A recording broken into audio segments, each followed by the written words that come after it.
पिंकी जी कमला नगर अमेठी से। जय जय श्री गिरधारी। महाराज जी आपके चरणों में कोटि कोटि दंडवत प्रणाम। गुरुदेव भगवान, मेरा ये प्रश्न है कि इस शरीर के 5 बच्चे हैं और हम आपकी कृपा से इन बच्चों को परमार्थ की मार्ग में लेकर चलने की कोशिश कर रहे हैं, पर गुरुदेव प्रतिकूलता इतनी है कि आगे बढ़ पाना ही कठिन लग रहा है।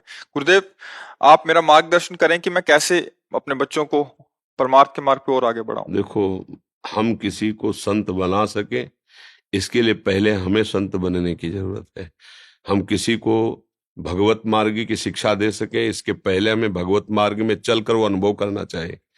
जैसे हमने खीर बनाने की पूरी प्रक्रिया पढ़ लिए, सुन लिए और दूसरे को सुना रहे, पर कभी बना के नहीं खाया, रंग नहीं चढ़ेगा दूसरों पर। पहले हमें चाहिए एकांत में हम पहले खीर बनाएं और फिर पाए, और जब स्वाद अनुभव में आ गया तो हमें पता चल गया इतना पानी, इतना दूध, इतना चावल, इतनी चीनी, ये इतना खीर बन जाए। अब हम दूसरे को बोलेंगे ना तो स्वाद हमने लिया है ना, तो हमारे चेहरे से वो स्वाद उसको आसक्त कर देगा। ऐसे ही पहले हमें चाहिए, जैसे आज मदालसा जी का चरित्र सुना सत्संग में, वो खुद ब्रह्म प्राप्त महापुरुष हुई तब अपने पुत्रों को ब्रह्म प्राप्ति करा दी। अगर हम ही को भगवत प्राप्ति दे तो हम सोचते रहे कि हम पुत्रों को भक्त बना देंगे, बना नहीं पाएंगे। क्योंकि हमें चाहिए पहले खूब डट के भजन करके। अगर आप सोचो फिर बच्चों का कैसे कल्याण होगा, तो आपके मन में है ना कि उनका कल्याण हो जाए। जिस समय आप भगवत प्राप्त होंगे उसी समय उनको भगवत प्राप्ति का संयोग बन जाएगा। क्योंकि भगवत प्राप्त पुरुष जो संकल्प करे तो भगवान अपना संकल्प तोड़ सकते हैं, उसका नहीं तोड़ सकते हैं। इसलिए भाव अच्छा है, पर आप खुद प्रभु में डूबो और प्रभु से प्रार्थना करो, वो जो चाहे कर सकते हैं। वो सर्वसमर्थ है, आप सर्वसमर्थ नहीं है। आप उसी सामर्थ्यशाली प्रभु की शरण में है। तो नाम जप करो, भजन करो, भाव रखो ऐसा, तो ये जो प्रतिकूलता है ये तुम्हें उत्साह प्रदान करेगी। और अगर आप कर्ता बनोगे तो प्रतिकूलता ऐसी आ जाएगी कि आप टूट जाओगे। क्योंकि हमारे संकल्प में इतनी ताकत नहीं है। संकल्प तो प्रभु का चलेगा, हम प्रभु के आश्रित होकर। और जब प्रभु बनाना चाहेंगे संत, तो तुम रोको, अपनी कसम खाओ तो भी नहीं रुकेंगे, वो चले जाएंगे भगवत मार्ग में। और अगर आप में भजन नहीं, आपकी प्रार्थना में दम नहीं है, तो संसार की माया आकर्षित कर लेगी, इतनी प्रतिकूलताएं आ जाएंगी कि आपका भी भजन रुक जाएगा। इसलिए पहले अपने आप को मजबूत करो, अपने पैर जमाओ भक्ति में, कि कोई भी प्रतिकूलता हमारी भक्ति को नष्ट न कर पावे। जैसे उदाहरण में अभी मान लो उन 5 में से किसी का समय पूरा हो गया, आपको पता थोड़ी कौन कितना जिएगा। समय है, कोई गर्भ में चला जाता है, कोई गर्भ के बाद चला जाता है, कोई अभी बाल्यावस्था में चला, कोई यौवन अवस्था में चला जाता है। तो आपकी भक्ति अभी बाधित हो जाएगी कि हम तो लगाना चाहते थे भगवान में, भगवान ने ऐसा क्यों क्या मार दिया। अब ज्ञान है नहीं, अंदर निष्ठा है नहीं, तो आप ही फिसल सकती हो। पहले वो भगवान के हैं और मेरा काम भजन करना है, और भगवान से प्रार्थना करती हूँ कि इनकी भी बुद्धि भगवान में लगे। बस वो भगवान के हैं, हम तो नौकर हैं इनकी, सिर्फ नौकर।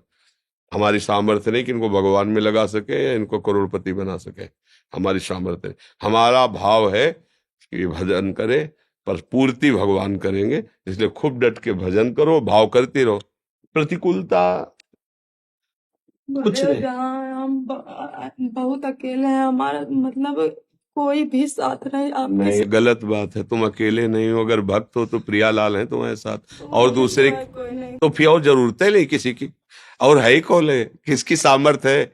इतने सामर्थ्यशाली प्रभु हमारे साथ है, तुम्हें दूसरे की जरूरत नहीं। इसीलिए तो कह, अभी भक्ति रंग नहीं लाई ना, इसीलिए बात है। भक्ति रंग लाएगी तो आप खुश हो जाओगी। जब प्रतिकूलता आएगी, जैसे पहलवान दांव पेच जानता हो ना, जब अखाड़े में उतरता है अच्छा जोड़ आता है तो उसके हृदय में उमंग आती कि 2-2 हाथ होंगे, अच्छा लगेगा, क्योंकि पूर्वाभ्यास हमने किया है युद्ध का। तो ऐसे ऐसे ही अगर हम भजन का अभ्यास किए, भगवान के पूर्ण सहारे, जब विपत्ति आती तब लगता है मेरी परीक्षा होगी, 2-2 हाथ होंगे इस विपत्ति से, तब समझ में आएगा कि मेरी निष्ठा क्या है, मेरा भजन क्या है, मेरा भाव क्या है। उसमें परास्त होने की बात ही नहीं, रोने की जरूरत नहीं। भक्ति में कोई सहारा देगा दूसरा? कोई सहारा देने वाला नहीं, भगवान के सिवा कोई सहारा देने। भक्ति में चलोगे तो जो तुम्हारे दोस्त है वो भी तुम्हारे खिलाफ हो जाएंगे, क्योंकि माया के सब दोस्त है। भजन के लिए करो, अब तुम शराब पियो, मांस खाओ, गंदे आचरण करो, सैकड़ों दोस्त मिल जाएंगे। नहा धो के वो एकांत माला जपो तो लोग हंसी उड़ाने के लिए भले मिल जाए, लेकिन तुम्हें सपोर्ट कोई करे तो वो बिरला ही भगत होगा। एक ही परमात्मा तत्व सत्य है, बस शांत चलो, ना अनुकूलता सत्य है न प्रतिकूलता, ये नहीं रहेगी, क्योंकि वो नहीं रहा तो ये नहीं रहे, तो ये वो कोई नहीं रहने वाला। ये अनुकूलता प्रतिकूलता सब मायाकृत है। नाम जप करो, निष्ठावान बनो, और अपने पुत्रों को सतमार्ग में लगाने का आपका सद्भाव है, ये भगवान से प्रार्थना करो। वो आपके नहीं है, वो प्रभु के हैं, क्योंकि हमारा अधिकार हो तो हमारे हैं, हमारे सामने से ले जाएंगे, हम नहीं रोक पाएंगे, तो इसका मतलब हमारे अधिकार के बाहर है, तो भगवान के हैं। भगवान को प्रार्थना करो कि इनका जीवन मंगल में हो, भक्ति में। कविश जी, राधा वल्लभ श्रीवंश। गुरुदेव आपके चरणों में कोटि कोटि प्रणाम। गुरुदेव, अभी की परिस्थिति यह है कि वृंदावन आना कम होता है, जो जब तक श्री जी की कृपा से धामवास ना हो जाए तब तक घर को वृंदावन कैसे बनाए? घर को वृंदावन बनाने की जरूरत नहीं, हृदय को वृंदावन बनाने की जरूरत है। घर पांच भौतिक सृष्टि की रचना है, कभी वृंदावन नहीं बन सकता। चिदानंद वृंदावन अपने हृदय को बनाना है बच्चा। नाम जप करो और प्रभु के चरणों के आश्रित रहो। जो आहार भक्ति में बाधक है, जो दृश्य, जो बातें, जो क्रियाएं, जो संग, उसका त्याग करो। सत शास्त्रों का स्वाध्याय, संत महापुरुषों की वाणियों का मनन और नाम का जप, इससे हृदय निर्मल हो जाता है। निर्मल हृदय वृंदावन बन जाता है। नारायण या गौर श्याम को हृदय निकुंज बसइये, आज इन दोनों पर बलि जाइए। आज इन दोनों पर बलिहारी हो जाओ, अपने हृदय रूपी निकुंज में श्यामा श्याम को बसा लो, ऐसा महापुरुष आदेश करते हैं। हृदय रूपी निकुंज में हम लोग बहिर्मुख हैं तो बाहरी दृष्टि रहती है ना, घर परिवार संसार। जब तक बहिर्मुख है तब तक बात बनेगी नहीं। बात बनती अंतर, सर्वात्मना न विश्दे बहिरिंद्रियाणी। जब इंद्रियां बाहर रहती हैं तो देखो, बाहर का बच्चा माया का नाटक है, और ऐसा वैसा नाटक नहीं है। पैसा लगा के नाटक देख ले जाते हैं, फिल्म नहीं देख लेते। कैसा नाटक है? नाटक पे नाटक है, एकदम 100% झूठा। सब जानते नहीं, जो फिल्म है, जो नाटक है, 100% झूठा है ना। लाइन में खड़े होके पैसा लगा के समय 3 घंटा दे के क्या देखने जाते हैं? हम नाटक देखने जाते हैं। कैसा है? तो बहुत मजा आया। किसमें? बोले झूठी बात पे। नहीं आया ना। देखो आप, हम लोग तो इतने बड़े ज्ञानी हैं कि पैसा लगा के झूठी बात में हम आनंद लेते हैं, तो फिर माया की रची हुई ये जो बातें हैं, इससे कैसे वैराग्य होगा? इससे कैसे हट सकते हो? तो जब तक अंतर ज्ञान नहीं होता, अंतर निर्मलता नहीं आती, तो भक्ति का नाटक होता रहता है, लेकिन वास्तविक भक्ति नहीं होती। इसीलिए बात अंदर की पकड़ो, बाहर सब ठीक हो जाएगा। बाहर सुधारते रहो, नहीं सुधरेगा। अंदर से सुधार लो। जैसे चाबी घर में खो गई है तो बाहर ढूंढते रहो, पूरे जीवन मिलेगी नहीं, आना घर ही में पड़ेगा। ऐसे ही आनंद अंदर है। जैसे हृदय जल रहा हो तुम्हारा किसी बात से, तो तुम जहां चाहो चले जाओ, वो जलन नहीं मिटेगी। और हृदय आपका आनंदित है तो जहां चले जाओ, अशांति जहां तुम्हें लग रही हो कि यहां बड़ी अशांति हो, वहां भी आप आनंदित रहेंगे, क्योंकि आपका हृदय आनंदित है। बात हृदय सुधारने की है। हृदय सुधरता है प्रभु के आश्रय से, भजन से, सत्संग सुनने से, शास्त्र स्वाध्याय से, और बुरे आचरण ना करने से। बुरे आचरण करोगे तो सत्संग सुनते हुए भी, नाम जप करते हुए भी, शास्त्र स्वाध्याय करते हुए भी हृदय निर्मल नहीं होगा, हृदय मलिन बना रहेगा। जब पोछा लगाते हैं तो फिर थोड़ी देर खिड़कियां बंद रखनी पड़ती है, कहीं धूल ना आ जाए, क्योंकि गीला है, इस समय धूल एकदम चिपक जाएगी। ऐसे ही जब भजन करते तो हृदय हमारा गीला होता है, द्रवित नहीं, रोने की इच्छा होती है, ऐसा है स्वभाव। तो द्रवित हृदय में खिड़कियां बंद रखो, कहीं माया की धूल ना आ जाए, वो चिपक जाएगी उस समय, क्योंकि हृदय द्रवित, जैसे मोम द्रवित हो, अब जो छाप देंगे उसमें छप जाएगी। आप भजन कर रहे हो, आपका हृदय द्रवित हुआ, और उसी द्रवित हृदय को लोग संभाल नहीं पाते, वही काम में फंस जाता है। जहां थोड़ी सी उमगा नहीं संभाल पाए, नहीं, फंस गए माया में। और जो सावधान साधक होता है, जितना अंदर आनंद उतने बाहर उदासीन, गंभीर, सावधान, एक, ये बहुत बड़ा मार्ग है बच्चा। पर बड़ी कृपा है जो आपके अंदर ऐसी भावना है। आप नाम जप करो और सावधानी पूर्वक हृदय में ठाकुर जी विराजमान करने। घर में तो सबके विराजमान है, कोई ऐसा नहीं होगा कि ठाकुर जी की छवि ना हो, ठाकुर जी ना हो। अब वो ऐसे ही असुर भाव वाला हो तो नहीं कहते। नहीं तो हमें लगता है हर घर में ठाकुर जी तो होते ही है, चाहे छवि रूप में हो चाहे श्री विग्रह रूप में हो। तो काम बनता है इस घर में आवे, हमारे हृदय में आवे, तब काम बनता है। नाम जप करते रहो, गंदे आचरण से बचते रहो। रविंद्र जी दिल्ली से, हरिवंश। श्री हरिवंश महाराज जी, आपके चरण कमलों में कोटि कोटि प्रणाम। गुरुदेव भगवान, अनन्यता और आश्रय एक ही बात है क्या? अंतर है, अंतर है अनन्यता और आश्रय में। आश्रय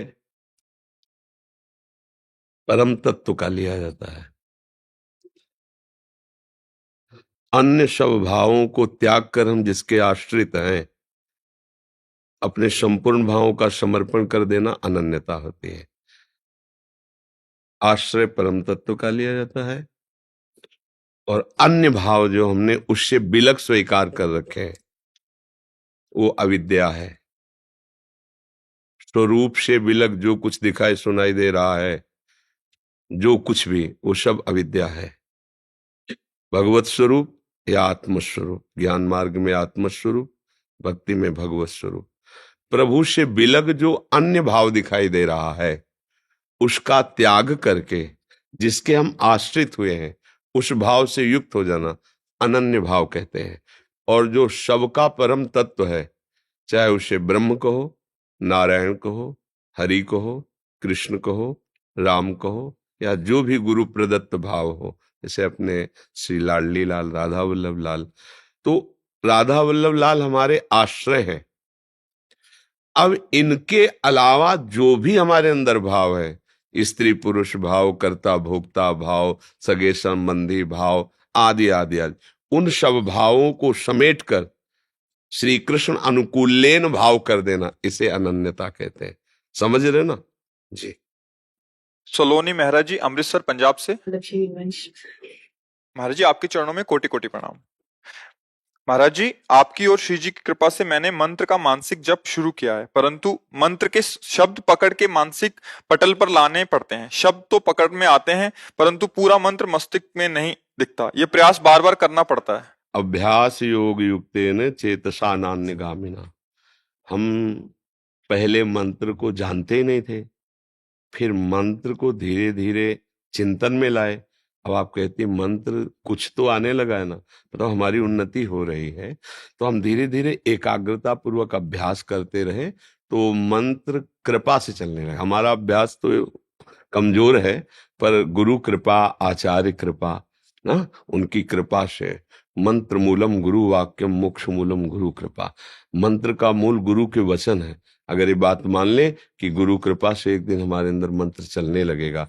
हमको अभ्यास करना है, पवित्र भोजन करना है, पवित्र भाव से रहना है, तो मंत्र कृपा करके चलने लगता है। पर हमें अभ्यास करना होता है। केवल हमारा अभ्यास ही सफल नहीं होगा, क्योंकि अभ्यास में कहीं मैं करता हूं और मैं एक सीमा तक है। असीम को प्राप्त करने के लिए कृपा शब्द है। तो गुरु कृपा से, आचार्य कृपा से, लाडली जी की कृपा से प्रयास हमारा, कृपा गुरुदेव की, तो फिर मंत्र जैसे फिर एक ऐसी स्थिति आती है, हम आपको देख रहे हैं पर आपके साथ हमें मंत्र भी दिखाई दे रहा है। ऐसे बैठे हैं तो मंत्र है, और उसको प्रयास थोड़ी करना पड़ता है। बस गया, जैसे ना बस गया। अभी जैसे आप कह रहे हैं हमारे दिमाग में नहीं चलता है, तो अभ्यास की कमजोरी है। और जब पवित्र हृदय होगा, अभ्यास होगा, तो छा जाएगा वो। फिर ऐसा नहीं कि हम मंत्र का चिंतन करेंगे, नहीं, वो स्वाभाविक छा जाएगा, अक्षर अक्षर सामने। उसी तो कहते हैं मंत्र का साक्षात्कार कर लिया। मंत्र, अब हम मंत्र नहीं जपते, मंत्र स्वयं हमारे हृदय में स्फुरित होता है। ऐसी स्थिति आती है जब हम निरंतर अभ्यास और पवित्र आचरण, कुसंग का त्याग, गंदे आचरण का त्याग, गंदी बातें देखना सुनना बंद, और खूब नाम जप मंत्र का अभ्यास, तो फिर भगवान देखते हैं तो कृपा कर देते हैं, वो फिर मंत्र चलने लगता है। जैसे यशोदा मैया लाला को पकड़ने के लिए दौड़ी, लाला पकड़ में कैसे आ जाए? जब लाला ने मुड़ के देखा कि माँ पसीने पसीने से युक्त हो रही, तो कृपा करके पकड़ में आ गए। ऐसे ही लाला जब देखते हैं राधा वल्लभ लाल कि ये बहुत श्रम कर रहा है पर सफलता नहीं मिल रही, तो कृपा करके आ जाते हैं। वही मंत्र रूप में आ जाते हैं, वही लीला रूप में आ जाते हैं। तो हम पहली बात तो अहंकार न करें, उनकी कृपा का आश्रय लें। दूसरे, अभ्यास में प्रमाद न करें, क्या ये सब कृपा से हो जाएगा, क्या करने की जरूरत, ऐसा नहीं। हमारा प्रयास और प्रभु की कृपा, गुरु की कृपा, इससे सफलता प्राप्त होगी। महाराज जी, साथ में सत्संग आपका चलाते रहे जैसे जब मानसिक जप करते हुए, क्योंकि नहीं फिर तो नहीं, ध्यान बहुत भटकता है फिर नहीं, फिर नहीं। देखो, जिस बात को आप कह रहे हैं उसके लिए पूरा अंतर्मुख हुआ जाता है। अब अगर सत्संग चल रहा है तो एक वृत्ति सत्संग में है, और मंत्र चलाएंगे तो फिर कैसे चल पाएगा? हमें पूरा एकाग्र होना। तो ये चीजें ज्यादा देर नया साधक नहीं कर सकता, तो 10 मिनट रखो, 10 मिनट। हम 10 मिनट केवल मंत्र का ध्यान करेंगे, ध्यान करते हुए जब करेंगे, सब बंद, बाहर से कुछ नहीं, शांत बैठे, एक एक अक्षर आराम से देखना। हमें कोई जल्दी नहीं कि हमें 100 मंत्र करना है कि 5000 करना है, कुछ नहीं। हमें 10 मिनट केवल मंत्र में देना है। आप देखो ऐसे करके शांत में, बिना माला के भी शांत बैठे हैं, चिंतन कर रहे हैं। मन भागने लगे तुरंत उसको तुरंत हटाओ। वो इतना अभ्यास आ जाएगा, जहां जाए और आप जान गए कि चला गया तो तुरंत आ जाएगा, इसको लाना नहीं पड़ता, बस आप जान जाओ कि चला गया। जो ही आप जानो कि चला गया, तो ये तुरंत बहुत सावधान है कि हम पकड़ में ना आने पावे। और जहां आप समझो कि मन लग रहा है तो ये खसक जाएगा। यही बार बार अभ्यास करते करते साधक सिद्ध हो जाता है। तो मंत्र का अभ्यास करने के लिए बाहर सत्संग चला के नहीं, फिर अन्य समय चलाओ, अन्य समय माला चलो, लेकिन मंत्राकार वृत्ति के लिए ये फिर एक अलग साधन है। और इसका एक मंत्र हजारों बार जपने के बराबर है। ऐसे जैसे आप देख रहे हो, हेलो राधा, राधा, राधा लिखा, राधा अंदर से सुना, अंदर से सुन भी रहे, राधा दिखाई भी दे रहा है, और अंदर से बोल भी रहे। जब बोलेंगे तभी तो सुनेंगे। बिल्कुल ये एकाग्र स्थिति है एकदम, इसीलिए हम ज्यादा समय नहीं कह रहे। और फिर जब स्थिति बनने लगती तो चलते फिरते, उठते बैठते, खाते पीते, हर समय वो स्थिति बनी है। पर वो बहुत कृपा की बात है। अभी अभ्यास आप ऐसा करें। सुखवीर जी नोएडा से। राधे राधे, श्री राधे वंश। गुरुदेव आपके चरणों में कोटि कोटि प्रणाम। गुरुदेव भगवान, हम पहले राम भगवान की पूजा पाठ करते थे और राम नाम में बहुत प्रेम भी है, लेकिन भगवान जब से आपके सत्संग सुनना प्रारंभ किया है तब से वृंदावन आने का सौभाग्य मिला है और अब मुझे राधा नाम और कृष्ण नाम से लगाव हो गया है। हमारी जिह्वा व हृदय में राधा राधा नाम ही आता है। अब मैं क्या करूं, समझ नहीं आ रहा, राम भगवान का नाम जप करें या राधा राधा? वो ये दूसरे नहीं, प्रभु एक ही है। जैसे हम भी प्रारंभ में रामचरितमानस हमारा एक तरह से आहार थी, बालकांड, अयोध्या कांड गान करना, राम रक्षा स्तोत्र पाठ करना, सब था। उन्हीं की कृपा से धीरे धीरे मार्ग मिला है।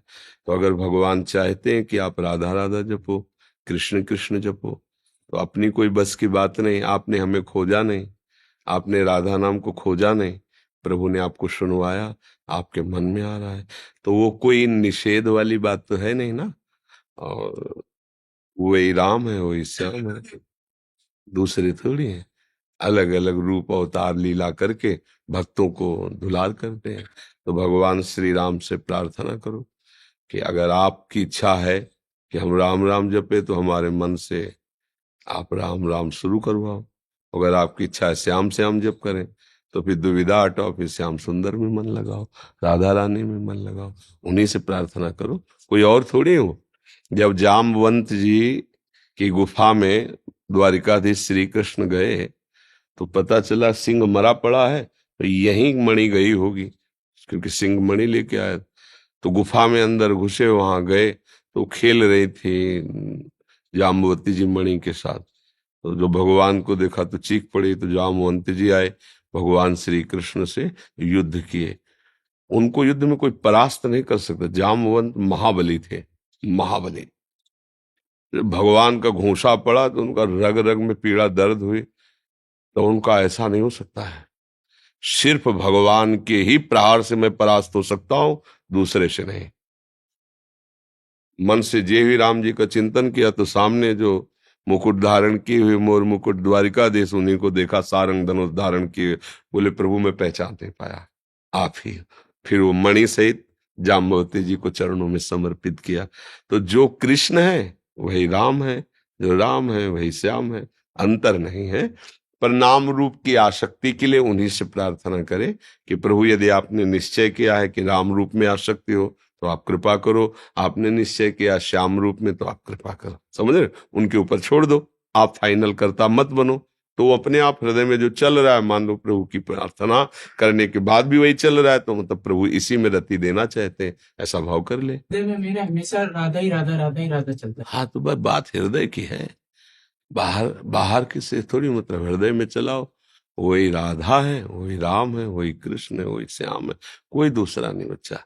राम राधा माधव का सार्ट स्वरूप है, राम में राधा, माँ में माधव, है ना। राम का विस्तार रूप राधा माधव। हमें तो कुछ अलग नहीं लगा, आज तक कुछ अलग नहीं लगा, पर हम वही जपेंगे जो हमारे गुरुदेव बोले हैं। अब बात हमारी नहीं रह गई, हमारे गुरुदेव की।